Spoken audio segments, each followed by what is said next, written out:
Modern Germany is known for its incredible engineering achievements, huge beer mugs, sausages, and controversial past. Recently, Germany became the third largest economy in the world after China and the USA, surpassing a stagnating Japan. It is also clearly the most powerful and influential economy in the European Union, and this economic success is largely due to the country's ability to produce extremely high-quality industrial goods. Of course, everyone knows about German cars, but they make up a surprisingly small portion of the country's total industrial production and an even smaller share of its exports. Has truly earned its reputation by becoming a global leader in the production of a wide range of engineering products, from airplanes and medical devices to centrifuges used in nuclear energy. Essentially, if something needs to be done at the highest level, it is likely produced in a German factory, or at least it was produced there in the past. A large number of internal and external challenges have put significant pressure on German industry, to such an extent that many economists and analysts suggest that the country may completely lose its industrial leadership. This is a serious statement, which would mean a significant change in national, regional, and frankly global trade. But even if something like this happens, it could benefit the world's third largest economy. To understand why, we need to answer a few important questions. So, why are economists predicting the end of Germany's industrial dominance? Why is this happening now? Finally, why could this actually be good news for Germany? With the development of global trade, where goods and services move freely between countries around the world, there is a general trend towards individual nations specializing in a specific sector. For example, China has a large population with skills oriented towards the industrial sector, a favorable geographical location for trade, and a political system that supports rapid expansion, which has allowed the country to become the world's hub for cheap manufacturing. Singapore, on a small territory, and with a relatively small population, has developed a very stable political system and is located at the intersection of the world's busiest trade routes, which has allowed it to become a highly competitive business center and a refueling spot for ships. These economic characteristics refer to the theory of comparative advantage. No matter how hard Singapore tries, it simply does not have the land or workforce to compete with China's industrial might. Similarly, without radical changes in government administration, no international company will move its operations to China due to significant political risk. Thus, China has a comparative advantage in the production of basic industrial goods, while Singapore has an advantage in providing financial services and operating as an important transportation hub. As long as these countries maintain more or less friendly relations, these strengths and weaknesses balance each other out. Singapore can buy cheap consumer goods from China, and Chinese shipping companies can use Singapore as a place for refueling or managing international financial operations. On a household level, within the framework of a personal budget, we become wealthier if we specialize in the skills we are passionate about and allow others to do the same, than simply exchange the results of our work. Most people cannot perform surgery on themselves. But this is not a problem because they can pay doctors to do it for them, earning money for their skills within their specialization. Free trade and the principle of comparative advantage allow the economies of entire countries to do the same efficiently, which theoretically should be beneficial. High specialization in modern economies is one of the main reasons why the world is so wealthy today. However, on a national level, problems can arise. Within the economies of nations, especially in developed and politically stable countries, there are authorities and institutions that resolve disputes. On a global level, such institutions are insufficient. There are intermediaries such as the World Trade Organization and the United Nations. But if one country decides to stop trading with another, there is little that can be done besides declaring war. The question of how to maintain one's value in global trade without becoming overly dependent on it is especially important for Germany due to its unique advantages. Germany has a highly skilled workforce, especially in engineering and manufacturing sectors. A favorable geographic location in Europe, as well as access to very cheap energy over the past few decades. This has provided the country with a strong comparative advantage in the production of high-quality industrial goods. Usually, when people think about gaining an economic advantage in manufacturing, they primarily mean reducing labor costs, so that factories pay their workers less and can lower the price of their products. This is why countries like China produce so many goods for the entire world.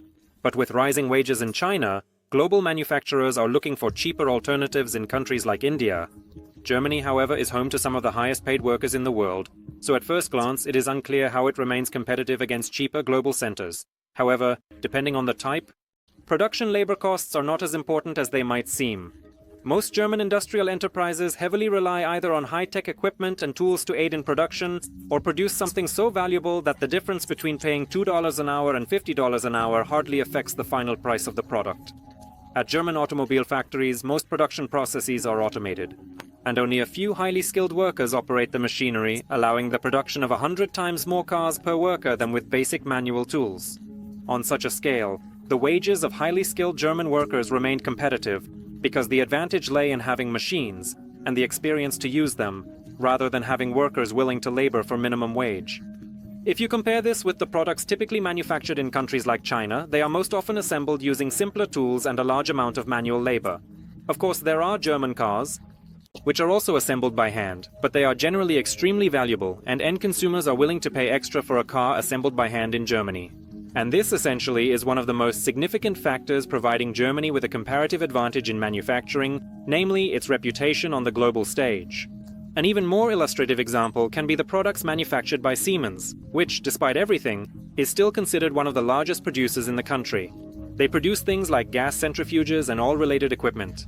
The production and installation of these machines cost hundreds of millions of dollars. In such matters, the reputation of German engineering plays a significant role. This is something that only Germany and a few other countries in the world can produce without risking geopolitical tension. Labor costs for such equipment are practically insignificant because the high cost of labor in Germany is not considered a problem. Other input costs, especially energy, are more significant for Germany's high-tech industry. In the past, this was one of the main advantages of the country. Since the mid-90s, it has been able to receive very cheap natural gas directly from Russia and Norway, which have some of the largest reserves of this energy resource in the world. It is evident that over the past 2 years there have been issues with this, and higher energy costs have a greater impact on German production than higher wages ever could. And this is just the first reason why the focus is shifting away from Germany. The energy crisis has hit many German enterprises particularly hard because the country still heavily relies on cheap fossil fuels for factories that consume enormous amounts of energy. But German industry was already in decline before this, and such a trend can also be explained by carefully examining what initially contributed to the country's comparative advantage. Talented and highly skilled workers in Germany are aging, and thanks to good pension benefits, which are a key feature of the country's economic system, people are retiring earlier than they might have had to. Of course, on an individual level, this is wonderful. People should not sacrifice their quality of life for economic indicators. But for businesses within Germany, this is becoming a problem. Usually, developed economies can compensate for this situation by attracting skilled migrants from countries with a lower standard of living. But Germany faces difficulties in this regard as well. Skilled workers more often choose Australia, Canada, the United Kingdom, and especially the United States. This is partly due to the language. English is much more widely spoken around the world compared to German. But there are other factors as well. The high standards of education, which have contributed to the good reputation of Germany's manufacturing sector, mean that even workers who want to move into low-skilled positions often have to go through bureaucratic certification procedures that can take years before they can start working. Whatever the reasons for these problems, the result remains the same. Germany is facing a severe shortage of labor, and more than 750,000 positions remain vacant in some of the country's key industries. Gaining a comparative advantage through the quality of its production also, which meant that sooner or later other countries would catch up with Germany. Today, Chinese manufacturing is not as far behind German production as it used to be. China is creating cars, batteries, airplanes, and advanced equipment that is beginning to compete on equal footing with products from Germany. Of course, China still produces a lot of low-quality products, which is why it maintains a bad reputation in manufacturing such goods, but it has demonstrated that it can successfully compete in the advanced manufacturing sector. Today, more BMWs are produced in China than in Germany. And although such statistics can be seen as a certain national embarrassment, behind these trends lies one of the most significant opportunities for the modern German economy. German companies can request a substantial premium for their products compared to companies from other countries, because consumers perceive German products as a high-quality alternative. How objective this is can be learned from almost any Volkswagen owner. However, objectivity is not that important, nor does it matter where the products are actually made.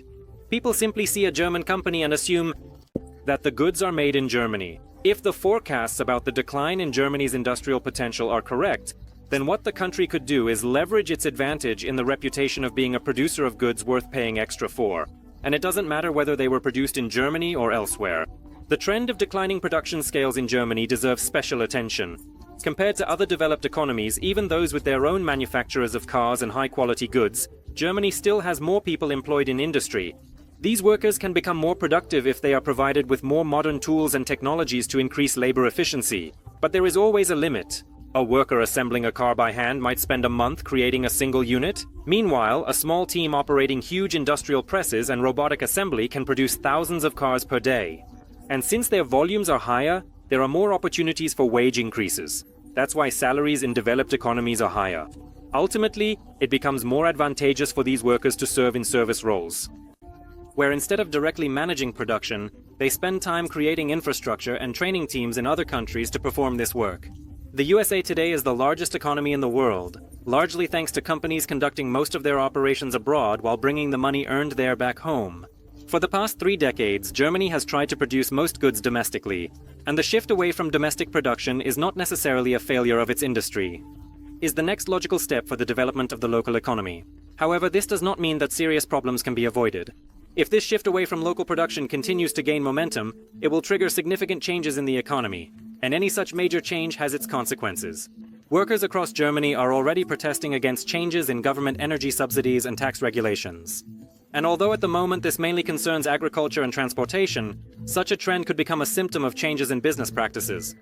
In Germany, historically, there have been harmonious relationships between social organizations, employees and companies, thanks to the fact that German workers are represented by strong trade unions, and the economy itself is geared towards protecting workers' rights. This works when local companies need German workers, but if they can move a significant part of their operations abroad, it could undermine the established economic model on which modern Germany is built. Even from the perspective of an objective macroeconomist, interested only in key indicators, abandoning domestic industry can still pose risks. Theoretically, the workforce can transition to more productive sectors with higher added value, which will make the country even richer. But the transition from a job where an employee directly installs engines in a car to a role where he trains a foreign team to install the engine requires a different skill set. Furthermore, there is no guarantee that this transition will directly lead to the creation of better jobs for Germans, rather than simply reducing the number of jobs available to them. Installing engines may not be as valuable as training a new team for this task, but it still provides jobs as long as there are machines to assemble. Once foreign. If the team is trained to perform the work of a German, the German worker will not be particularly needed. Additionally, the reputation of a country is very similar to the reputation of a company, an individual, or anything else. If German companies do not maintain their standards when relocating their production to other countries, they will very quickly lose a large portion of consumers who are willing to pay extra for a product that is, at least theoretically, German.